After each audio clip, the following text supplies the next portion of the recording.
Hello friends, if you want to know more about Lalkitab and Vastu then subscribe our channel and press the bell icon for watching the latest video. नमस्कार दोस्तों, मैं कुंवर विशाल आप सबका स्वागत करता हूं आपके अपने चैनल लालकिताब रेमेडीज में। आज दोस्तों हम चर्चा करेंगे एक खास केस स्टडी के बारे में जिसमें कि सही जन्म समय का कितना महत्व है उसकी चर्चा करेंगे।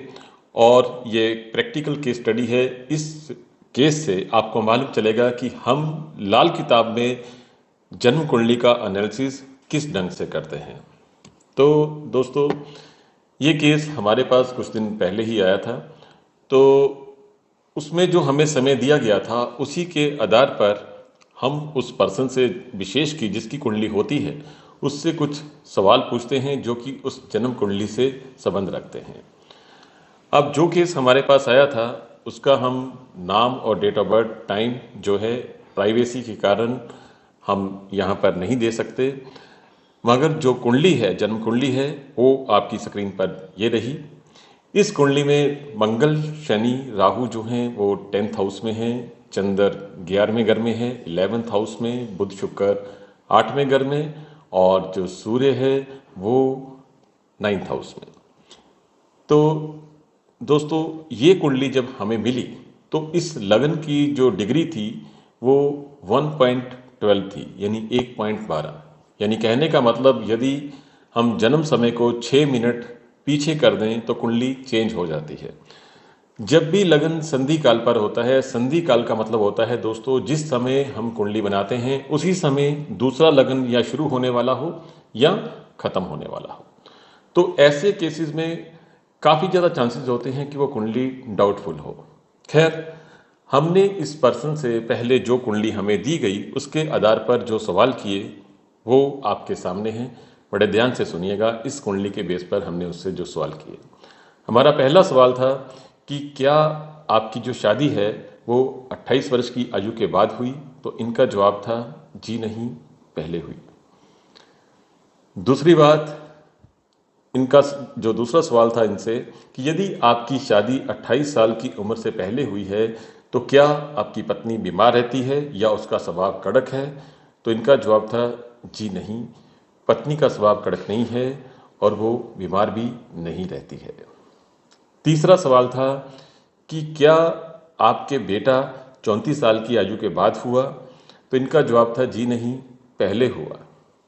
फिर उससे अगला सवाल था यदि बेटा हुआ तो क्या माता पिता में से कोई एक था या उनमें से किसी को बहुत मेजर प्रॉब्लम थी बेटा पैदा होने के समय? तो इनका जवाब था जी नहीं, माता पिता दोनों मौजूद थे और बिल्कुल स्वस्थ थे। फिर उसके बाद एक सवाल इनसे और पूछा गया कि बहन बुआ बेटी जो हैं उनकी लाइफ क्या डिस्टर्ब है? तो इनका जवाब था जी नहीं, वो बिल्कुल ठीक ठाक है। तो दोस्तों जब इतने सवाल हमने पूछे इस कुंडली से और उनका जवाब जो था हर जवाब ना में था, तो जाहिर सी बात है कि कहीं ना कहीं जो कुंडली में ग्रह जो अपना हालात बयान कर रहे हैं वो उस पर्सन की लाइफ से मैच नहीं हो रहे थे। तो मतलब साफ था कि ये जन्म कुंडली जो थी वो सही नहीं थी। डाउट हमारा उस समय पक्का हो गया जब लगन की डिग्री देखी, वो 1.12 के लगभग थी। कहने का मतलब जब लगन संधि काल में है तो 5-6 मिनट यदि हम पीछे करते हैं इस कंडीशन में तो कुंडली चेंज हो जाती है। तो यदि कुंडली चेंज होती है तो उस समय इनकी कुंडली की स्थिति जो है वो इस प्रकार से बन जाती है। इस कुंडली में जो मंगल शनि राहु हैं वो 11th हाउस में मूव हो गए हैं और चंद्र 12 में चला गया और बुध शुक्र 9th हाउस में चले गए, सूर्य 10th हाउस में चले गए। तो ये कुंडली है। यदि हम इनका जन्म समय 6 मिनट पीछे ले जाते हैं तो जब ये समय इनकी कुंडली बनाई गई तो इनसे जो सवाल पूछे गए वो इस प्रकार से थे।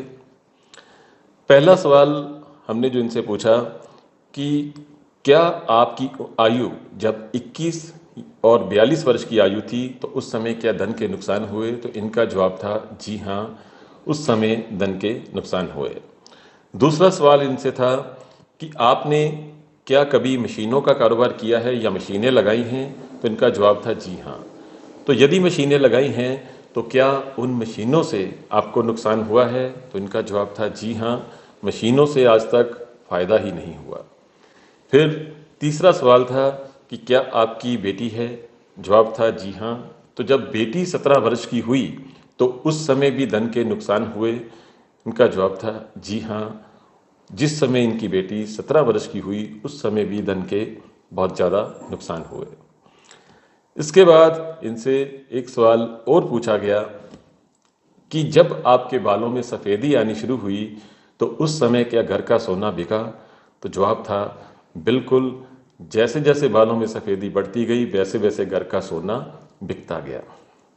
अब दोस्तों, यहाँ पर गौर करने वाली बात यह है कि जो जन्म कुंडली हमें प्रोवाइड की गई वो उनको जो अपने माता पिता से इंफॉर्मेशन मिली अपने जन्म समय की, उसी के आधार पर उन्होंने हमें बताया और हमने उसी के आधार पर उनकी कुंडली की रीडिंग की। मगर उनकी रीडिंग करने से वो वाला जो सवाल थे वो उनसे मैच नहीं हो रहे थे। अब यदि कुंडली हमने करेक्ट की तो उनसे जो सवाल मैच किए वो उनके हालात बिल्कुल मिल गए। पहली कुंडली और इस कुंडली में ज़मीन आसमान का फ़र्क है। जैसे कि ये कुंडली जो है ये पित्तर इनकी कुंडली बन गई जो हमने करेक्ट की।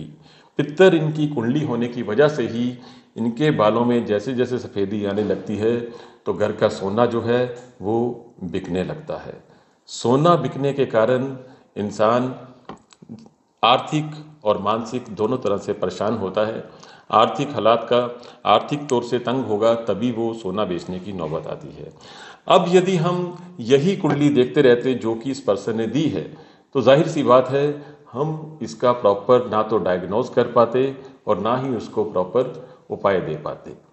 इसलिए लाल किताब में नियम है कि जब भी हम कोई कुंडली देखते हैं जन्म कुंडली तो उस समय उसके जो पहले के हालात होते हैं वो उससे ज़रूर उसकी जो कुंडली जो बातें कह रही है वो उस इंसान से ज़रूर मैच होनी चाहिए। अदरवाइज़ जो हम प्रेडिक्शन बताएंगे या जो उपाय भी करेंगे उसका कोई भी लाभ नहीं होगा बल्कि उल्टा नुकसान हो जाएगा। इसलिए सही जन्म समय की बहुत ज़्यादा अहमियत है, तभी सही कुंडली बन पाएगी और तभी उसका जो फलादेश है बिल्कुल ठीक हो पाएगा। यदि ये कुंडली करेक्ट नहीं होती तो पित्तर इनका पता ही नहीं चलना था और ना ही पित्तर इनका उपाय होना था। अब इस कुंडली के अनुसार जो भी बनते उपाय हैं ग्रहों के और जो पित्तर इनके उपाय हैं वो उस पर्सन को बता दिए गए और वो उपाय करेंगे और डेफिनेटली उनकी लाइफ में खुशहाली आएगी।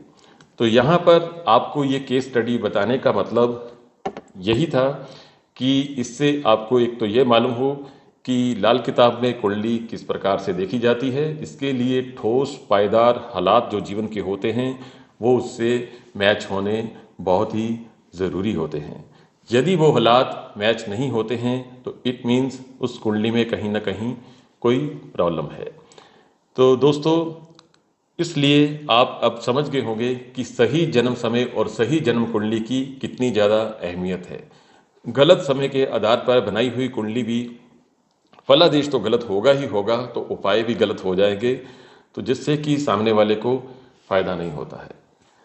इस प्रकार की और भी जानकारी हम आपसे शेयर करते रहेंगे। हमसे जुड़े रहिएगा, खुश रहिए, आबाद रहिए। धन्यवाद।